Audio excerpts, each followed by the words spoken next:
हे पहा, धनगर समाजाचा एसटीमध्ये आरक्षणाची अंमलबजावणी करण्याचा जी.आर. काढण्याचे लेखी आश्वासन महाराष्ट्राचे मुख्यमंत्री एकनाथ शिंदे साहेबांनी तमाम महाराष्ट्रातील धनगर समाजाला दिलेलं आहे। त्याची मुदत जी आहे ती मुदत 30 तारखेला संपलेली आहे।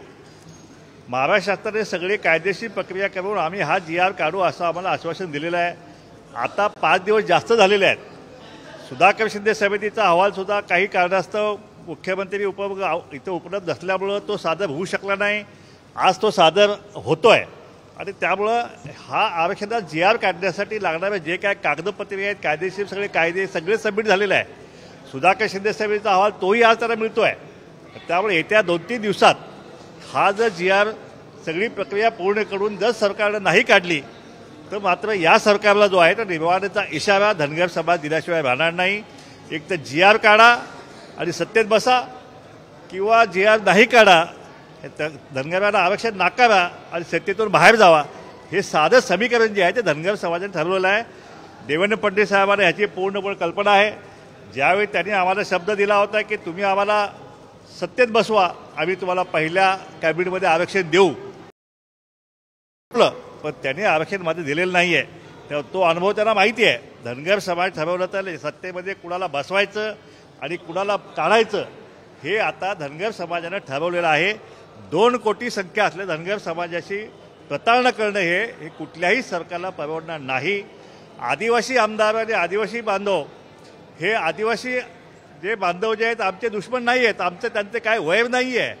आम्हाला आदिवासी बांधवांचं जे 7% आहे त्यातलं 1% सुद्धा आम्हाला घ्यायचं नाही। आम्हाला त्यांचे राजकीय आरक्षण आहे, त्यातही 1 जागासुद्धा आम्हाला घ्यायची नाही आहे। त्यांचा निधी आहे, त्यांची नोकरीतलं आरक्षण आहे, शिक्षणाचं आरक्षण आहे, त्यालाही धक्का लावायचा नाही। आमचं साधं सोपं म्हणणं आदिवासी बांधवांना किंवा आमचं आरक्षण 3.5% वेगळं आहे, ते 3.5% आदिवासी कॅटेगरीमध्ये घेऊन ब कॅटेगरी करायची, हे सब कॅटेगरायझेशन जे आहे ते आता सुप्रीम कोर्टाने महाराष्ट्र शासनाला अधिकार दिलेले आहेत। त्यामुळे आदिवासींचं आदिवासींना शिल्लक तसंच राहतं आहे। आमचा विषय वेगळा आहे। आमचे मतदारसंघ सुद्धा जे आहेत ते आदिवासी बहुल भागात नाही आहेत, ते पश्चिम महाराष्ट्रात आहेत। जर धनगर समाज जर एसटीमध्ये गेला तर बारामती हा आरक्षित होऊ शकतो। त्यामुळं आदिवासीचं एकही मतदारसंघ जात नाही आहे। त्यामुळं आपण निश्चित राहा। आदिवासी समाजाचे जे नेते मंडळी हे काय भाषा करतायत ते आदिवासी समाजाची दिशाभूल करतायत। माझी विनंती आहे आदिवासी नेत्यांना सुद्धा की कृपया आपण आमच्याशी बसा। मी लेखी पत्र दिले झेडवळ साहेबांना की आपण बसून हा काय गैरसमज आहे तो आपण काढूया। आदिवासी आणि धनगर हे दोन्ही जर एकत्र झाले तर या महाराष्ट्रामध्ये फार मोठी राजकीय क्रांतीसुद्धा जी आहे ती या ठिकाणी झाल्याशिवाय राहणार नाही। आदिवासींचा मुख्यमंत्री जो आहे तो या महाराष्ट्रामध्ये हा धनगर समाज आदिवासीमध्ये आल्यानंतरच होऊ शकतोय, नाहीतर हे आदिवासी सगळे हे कुठल्या तर पक्षाच्या ताटाखालचे मांजर सगळे झालेले आपण पाहिलेले आपण। आणि म्हणून हा विषय आदिवासी धनगर असा मुळीच त्याचा हा संघर्ष मुळीच नाही आहे। आम्हाला संघर्ष करायचा नाही आहे, आम्हाला आदिवासींचं घ्यायचं नाही। इतकी साधी सोपी आज आमच्या धनगर समाज शिष्टमंडळ या ठिकाणी आलेला आहे। आज आम्हीसुद्धा मुख्यमंत्र्यांना भेटणार आहोत। आज आम्हीसुद्धा दोन्ही उपमुख्यमंत्री जे आहेत त्यांना भेटून आम्ही आमची भूमिका मांडणार आहोत। हे पहा, अशा प्रकारे जर तुमच्या आरक्षणाला धक्का लागत नसेल तर एखादं पाणी बंद करायचं, तुमचे रस्ते अडवायचे, ही भूमिका जी आहे एवढी टोकाची भूमिका घेण्यासारखी परिस्थिती नाही आहे। आणि त्यामुळं हा आदिवासी बांधव जो आहे तो जंगलात राहणारा अशिक्षित असलेला हे आहे, त्यामुळं त्यांना हा विषय समजत नाही। म्हणून तर आम्ही एक तर सरकारने पुढाकार घ्यायला पाहिजे। सरकारने आदिवासी आणि धनगर समाज नेते यांची एक संयुक्त बैठक घेऊन आमचं म्हणणं काय आहे, आदिवासीचं म्हणणं काय आहे, कसं आरक्षणाला धक्का लागत नाही हे सरकारनं सांगणं आवश्यक आहे। त्यामुळे हा विषय जो आहे हा या एवढ्या टोक्याचं पाऊल उतरण्याची परिस्थिती आदिवासी बांधवांची मुळीच नाही आहे। शरद पवार एकीकडे असं म्हणतायत की आरक्षण जे 50% आहे ते तामिळनाडूमध्ये ज्या पद्धतीने वाढवलं त्याच पद्धतीने जर वाढवलं 75% पर्यंत नेलं तर हा सगळा प्रश्न आहे तो मार्गी लागेल। मराठ्यांचं आरक्षण असो या ओबीसी बंद सगळ्यांच्या आरक्षणाचे मुद्दे मार्गी लागतील। हे पवार साहेबांचं राज्य 15 वर्ष दिल्लीमध्ये होतं, त्यावेळी हे करू शकत होते ना, हे त्यावेळी का नाही केलं? आणि आता मात्र ज्यावेळी हा दोन्ही ओबीसी आणि हा मराठा हा संघर्ष टोकाला गेला असताना पवारसाहेब तर एक तर ओबीसीच्या आरक्षण काहीच बोलत नाही आहेत, धनगर समाजाच्या आरक्षणाविषयी काहीच बोलत नाही आहेत। आणि त्यामुळं पवारसाहेबांची भूमिका जी आहे ती संदिग्ध भूमिका आहे। त्यांनी त्यांची भूमिका स्पष्ट करावी, आमची त्यांना हात जोडून विनंती आहे। पवारसाहेब ह्या महाराष्ट्राचं एक जुनं जाणते नेतृत्व आहे। अनेक समाजांना त्यांनी न्याय दिलेला आहे. धनगर समाजाला शेणगे बापू असताना 3.5% एनटीचं आरक्षण त्यांनी दिलेलं आहे. परंतु आता हा जो वाद निर्माण झालेला आहे, या वादातून तोडगा काढायचा पवारसाहेबांनी जर मनात आणलं तर ते सहज काढू शकतात. मात्र जर हा सगळा प्रकार आहे तो राज्याच्या हातात केंद्राच्या हातात आहे.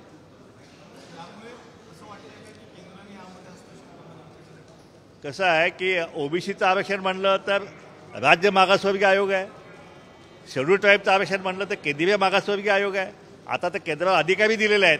त्यामुळे या बाबतीत पवारसाहेबांनी एक बैठक बोलवून या बाबतीत जी काय संभ्रम अवस्था आहे, आज गावागावामध्ये आज ओबीसी विरुद्ध मराठा संघर्ष टोकाला गेलेला आहे. परवा हाकेंवरती हल्ला झाला, आपण सगळे पाहिलं असेल. त्या हाकेंच्या हल्ल्याचा आम्ही यापूर्वी निषेध केलेलाच आहे. परंतु आता हा संघर्ष आणखीन वाढायची शक्यता आहे. हा महाराष्ट्र जो आहे तो सामाजिक दुफळीच्या स्फोटावरती येऊन ठेपलेला आहे. म्हणून ह्या सगळ्या जुन्या जाणत्या नेत्यांनी यामध्ये बघ्याची भूमिका न घेता एक सामंजस्याची भूमिका कशी होईल, या महाराष्ट्रामध्ये सुख शांती समाधान कशी नांदेल, सामाजिक सलोखा कसा राहील, याविषयी सगळ्या नेत्यांनी प्रयत्न करण्याची ही आता वेळ आलेली आहे. नाही तर आता हाकेंचं जे काय झालं, आता इथून पुढं आणखीन ओबीसी नेत्यावर हल्ले वाढणार अशी आमची माहिती आहे. त्यांच्या कुटुंबावर हल्ले वाढणार आहेत. म्हणून आदिवासींचा प्रश्न हा जरी वेगळा असला तर ओबीसी आणि मराठा संघर्षामध्ये त्या ठिकाणी आता ओबीसी नेत्यांना आता संरक्षण जे आहे, पोलीस संरक्षण देण्याची वेळ आलेली आहे. जर नाही दिलं तर काही अनुचित प्रकार घडेल आणि तो जर असं काय घडलं तर त्याची जबाबदारी जी आहे ती महाराष्ट्र शासनावरती असेल.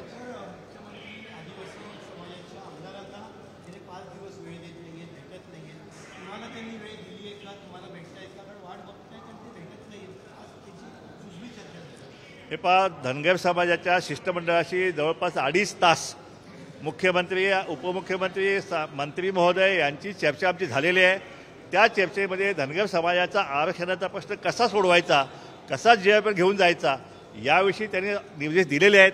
त्यामुळे रोज उठून मुख्यमंत्र्याला भेटणं हा आमचा अजेंडा नाही आहे. एबीपी माझा, उघडा डोळे बघा नीट.